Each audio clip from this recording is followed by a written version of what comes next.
The first moment I understood how deeply my parents underestimated me didn't arrive with shouting or cruel words. It came quietly, almost politely, in the disbelief that flickered across their faces when I handed over the final payment receipt for my student loans at 20. The office carried a faint scent of floor polish and old paper. My mother, Linda, paused with her fingers resting on a framed photo of my brother, Ethan, wearing his high school graduation cap and gown. "We're proud of you," she said. But beneath her words was something familiar, relief that I had managed everything on my own, and a subtle disappointment that they hadn't been the ones to do it for me. By that point, I had already launched my first business, purchased a modest starter home, and kept my finances entirely separate from theirs. I learned early on that any support they offered came tied to expectations I never agreed to meet. I was the quiet, capable child, the one who handled responsibility without praise. While my brother was celebrated for promise and charm, he rarely followed through on. When his business collapsed into bankruptcy, the irony felt almost poetic. Their golden child, the future they had spent years protecting, suddenly unraveled. Instead of reflecting on that, my parents turned outward. A certified letter arrived at my door. They were suing me, claiming I had stolen the future that was meant for him. I stood there holding the envelope, half expecting it to be some kind of cruel joke. It wasn't. In the weeks leading up to the case, memories replayed on a loop, every time my achievements were brushed aside, every reminder that I didn't need help because Ethan supposedly had a destiny to fulfill. I felt the familiar tension rise again. I had built everything without them, and now they were trying to weaponize my independence against me. I didn't respond with anger. I responded with preparation.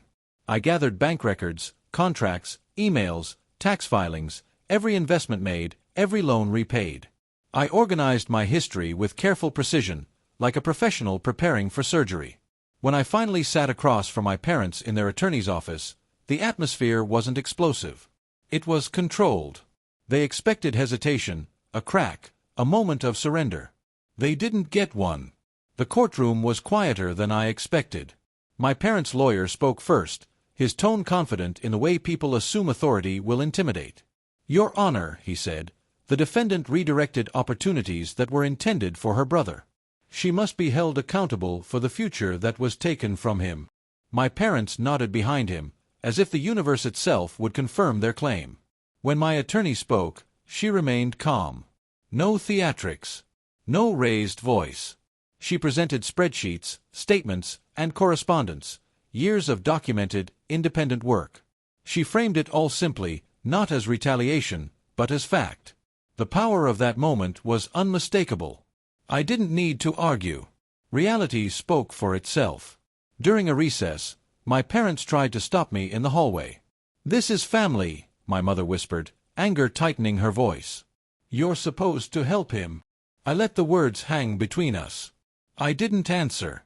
Silence carries weight, especially for people who aren't used to it.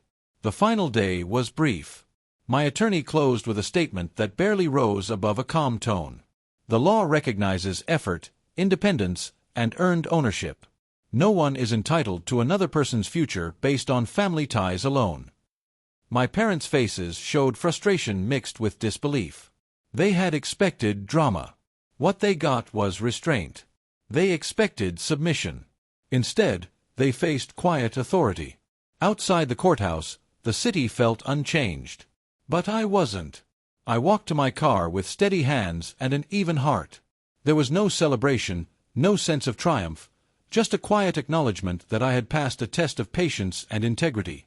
My brother's bankruptcy remained a family crisis, but it no longer implicated me. The emotional aftermath lingered longer than the legal one. I thought about chosen family, the friends, mentors, and colleagues who supported me without conditions. I reflected on inherited obligation and unearned entitlement, and how I had carried those burdens without letting them define me. That realization marked a turning point. My parents no longer held authority over my life. The knowledge was subtle, but absolute. In the months that followed, the legal case closed. Their resentment simmered, but I never engaged. Every interaction reinforced boundaries that were no longer negotiable. Their control had faded, and even if they didn't admit it aloud, the shift was undeniable. Sometimes I wonder if they understood what they lost, the quiet trust that I would always bend to family expectations. Maybe they never did. Maybe it didn't matter. I had proven something to myself that no lawsuit, no courtroom, and no parental demand could ever undo. The victory was complete in its silence. No revenge. No spectacle. Just the calm certainty of someone who built a life on their own terms. I didn't need retaliation.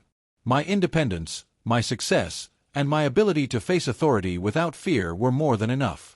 Over time, the courtroom became just a footnote, a reminder that preparation and restraint often outweigh the loudest entitlement.